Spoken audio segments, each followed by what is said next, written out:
Hi there. Hi. Welcome to Samson's. What you got here? I got a suit that doesn't really quite fit. I got it made not long ago in overseas in Thailand. Thailand. Yeah. I can tell it's by the stiffness.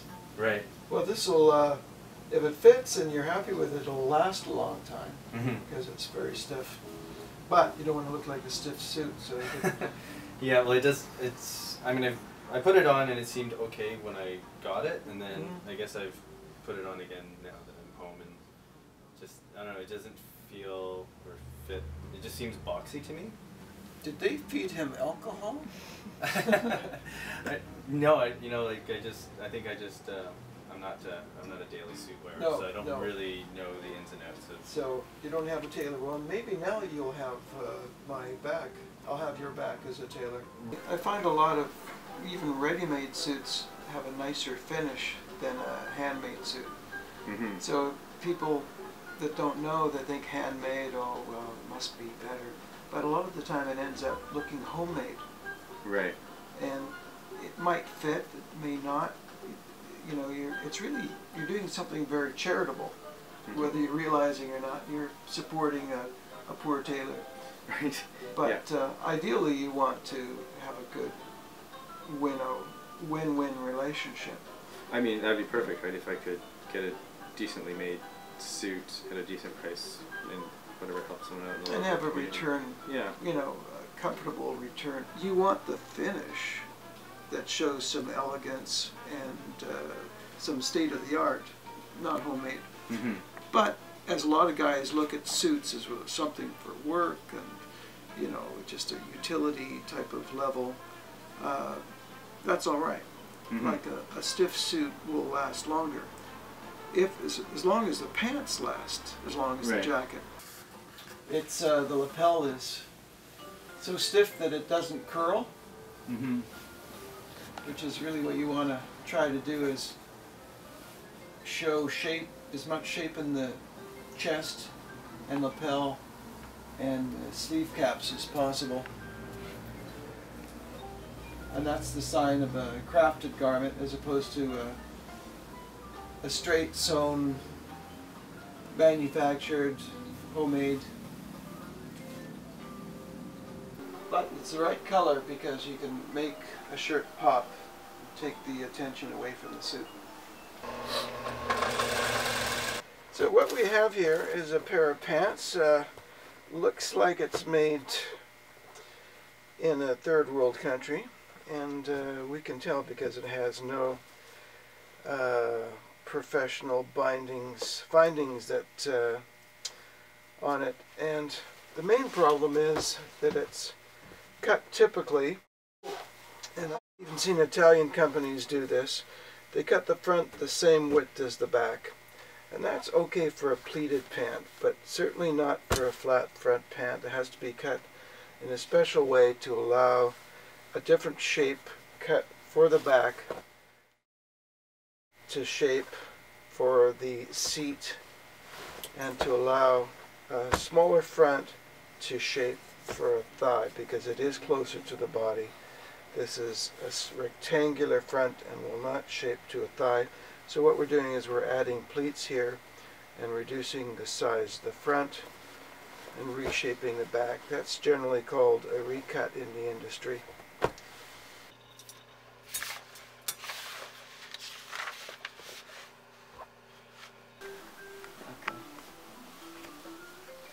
Oh, this Feels better? Yeah, it feels kind of just more snug and just sort of, because before it felt really loose and boxy.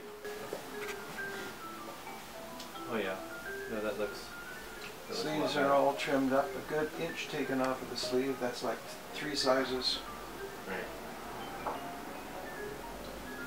The collar's hugging them, not too badly. Yeah, because I felt like before it was just sort of, I don't know, just really square. Yeah, square and stiff. That's. I mean, You're too young for that. Yeah. Okay, so let's get a nice opening here. Got a good X factor, that's important. And you got shape there without it being too full. You can still see a little bit of the silhouette there.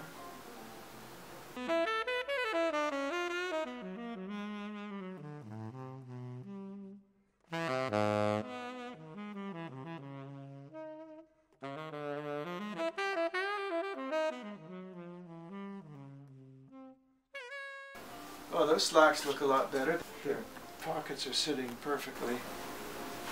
And that means that there's no tension on the seat that will wear the pant prematurely. So, you know, with the cost of alterations, I don't know what you spent on the suit. What did I spend on the suit? It was like around, it was under $200. Under 200. So, regular alterations on this is about 3 hours at 80, 240. So another $100 or $200 you'd get a world-class garment through tailoring design. Considering I already have your pattern, if you're a regular client, you could take advantage of a special at $5.95. Right. So it gives you a little variety in your wardrobe. You got something that's, you know, that's definitely got character and it's definitely good wearing. Not a lot of elegance, but it has a little bit of the old British feel to it, right, at best. You have to intuitively be proud of it, right? Yeah. So that you're okay. It has some dignity, some integrity, some integration in the silhouette, so that, you know, you can go out and do a good job, do your job well. Right. I don't know if they're not aware, or they're mostly because they're just buying a cheaper canvas and they make it themselves. And so it doesn't matter how good the fabric is, it ends up being stiff. Right. So that's their first mistake. You can see the wrinkling there. That's from having and not being a wool fabric. And what they've done is fused the shoulders, and it hasn't adhered to the polyester. That's why you get that bubbling there. Okay. That's a classic bad tailoring technique. And also you can see that it's flat here. There's no nice curve to it. So it's so important when you go into a new tailor shop to see a sample and to know what to look for. And then you get an idea, at least you're getting a good product. Now you want it to fit nicely. Right. So the first things first. Get a better fit, better looking garment that's Canadian, that's $300, $200-300. So, but you did get yourself an experience, and you did get something that you can wear, which is better than a lot of guys. Yeah, I guess I always wonder if, like, if they're kind of switching the product on you, because when they show you all the fabrics and you get to choose them, it's like, how do you know ultimately that's the one that they're going to That's a good point. You got to get a sample of the fabric, and you have to have somebody that knows them, that they're not going to switch the fabrics on you. Right. Yeah, you're working on the premise that that a lot of tourists don't think it's expensive, so they get away with really low standards, right? So you have to understand what drives the quality, right, of the business, as opposed to, well, I live here, I'm a businessman, I care about building my wardrobe, I kind of care about my life too, right, because it's part of my business. So that's a different standard.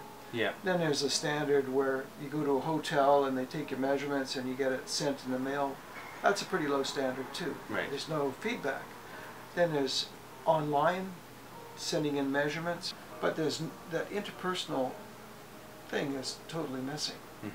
And that's, according to Shakespeare, who said, in what tailor will we find Plato, suggests that, you know, tailors are kind of a barometer for business people in an area.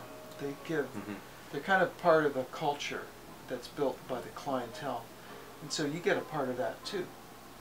As opposed to buying online, that's a kind of a culture. Yeah, I guess it's consumer culture. You buy the suits in Thailand or wherever because they're cheap. You're being generous. Let's face it. I guess I'm being cheap, but also it ends up being I'm generous. Well, yeah. So, yeah, you don't want to look cheap.